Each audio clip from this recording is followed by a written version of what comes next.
Edi shokohet plotësisht në momentin kur produksioni u tregon banorëve pamjet nga Grande Fratello dhe ai shet Dolcen duke u afruar shumë me një djalë italian. Në fillim ai nuk e kupton çfarë po ndodh, mendon se është thjesht një lojë apo një skenë e rastësishme. Por kur pamjet vazhdojnë dhe ai e shet Dolcen duke u sjell me afërsi ndaj italianit, fytyra e Edit ndryshon menjëherë. Ai ngrihet ngadalë nga vendi, i hutuar dhe i tronditur, ndërsa banorët përreth fillojnë ta shikojnë me shqetësim. Edi tund kokën, duke mos besuar se çfarë po sheh, sepse ai kishte besuar se lidhja dhe ndjenjat që kishte me Dolcen ishin të sinqerta.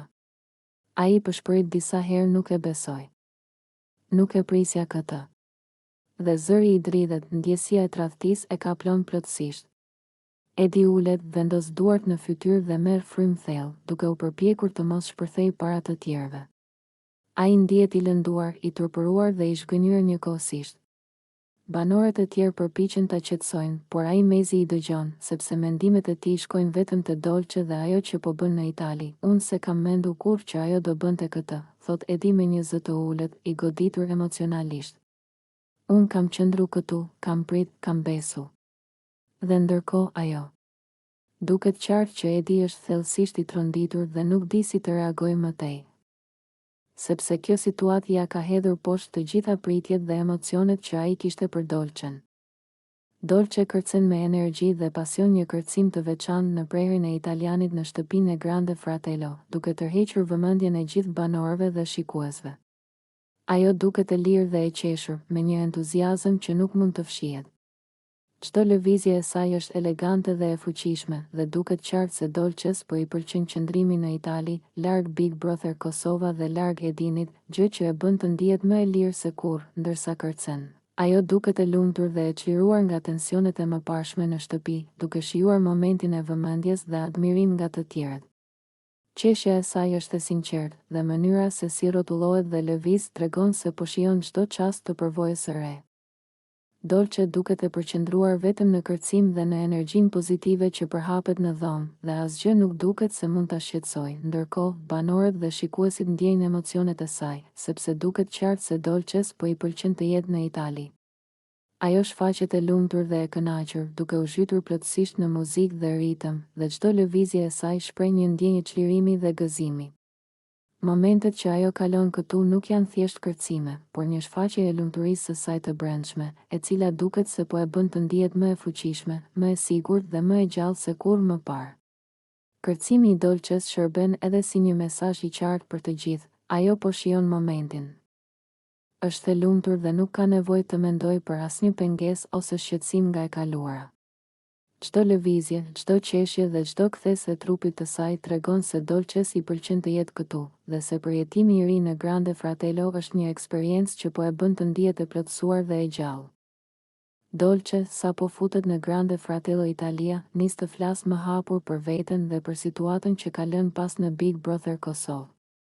Në një nga bisedat e para me banorët italian, ajo ulet në divan, e qeshur dhe e relaksuar, dhe nis të tregojë për eksperiencën e saj të kaluar. Kamera kap çdo detaj, ndërsa banorët rreth saj e dëgjojnë me kurreshtje. Unë nuk jam në një lidhje, thot Dolce me një ton të qetë dhe të sigurt. Njerëzit ndoshta mendojnë ndryshe për shkak të disa situatave që ndodhen atje. Por unë jam krejtësisht e lirë. Ajo e thot këtë duke ngritur supet, sikur të mos i jepte rëndësi fare, si të mos ekzistonte fare ajo dramë që u krijua me saj dhe Edit në shtëpinë tjetër. Banorët italianë pyesin më shumë, duke qenë kurioz, dhe Dolce vazhdon duke sqaruar se në BBK nuk kishte lidhje të vërtetë, se ajo dhe Edi vetëm ishin afruar, por jo në atë mënyrë që të quhej çift. Në momentin që Dolce e thot këtë, duket qartë se ajo nuk ka asnjë interes të mbajë histori të mëparshme, as të ruajë imazhin e një marrëdhënieje të supozuar.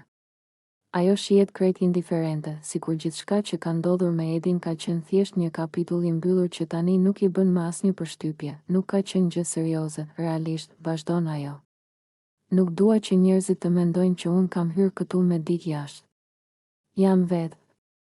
Jam single dhe dua të jetoj eksperiencën time. Banorët tjerë e shikojnë të habitur, disa madje qeshin me sinqeritetin e saj.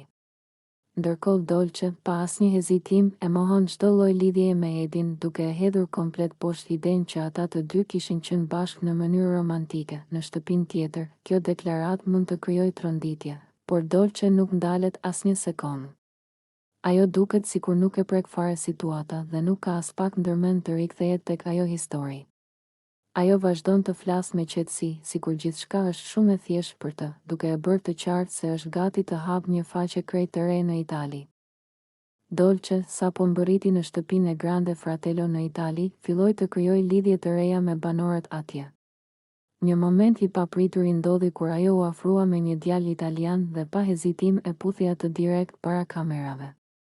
Si duket, kjo veprim i saj tregon të qartë se ndjenjat e saj për Edin nuk ishin më të njëjtat. Ajo thjesht po e përdorte atë për lojë dhe për të krijuar situata interesante brenda shtëpisë. Ky veprim e bëri të qartë për të gjithë se tani që ajo ishte larguar në Itali, nuk kishte më asnjë mundësi të kthehej në Big Brother Kosova. Për Edin, kjo ishte një goditje e fortë, pasi ai duket se kishte ndjenja të vërteta për Dolcen. Ndërsa ajo po e lëvizte jetën e saj në një drejtim krejt tjetër. Banorët e tjerë mbetën të habitur dhe disi të shqetësuar nga strategjia e saj e papritur, duke kuptuar që Dolce tashmë po krijonte rrugën e saj për fame dhe përvojë në ambientin italian. Atmosfera brenda shtëpisë së Grande Fratello u ngroh menjëherë, sepse ky veprim i Dolces krijoi jo vetëm tension mes banorëve të rinj, por edhe një kontrast të fortë me atë që kishte lënë pas në Kosovë. Ishte qartë që ajo po mendonte vetëm për avantazhin e saj dhe për të shijuar eksperiencën e re, duke lënë pas emocionet dhe lidhjet që kishte krijuar më.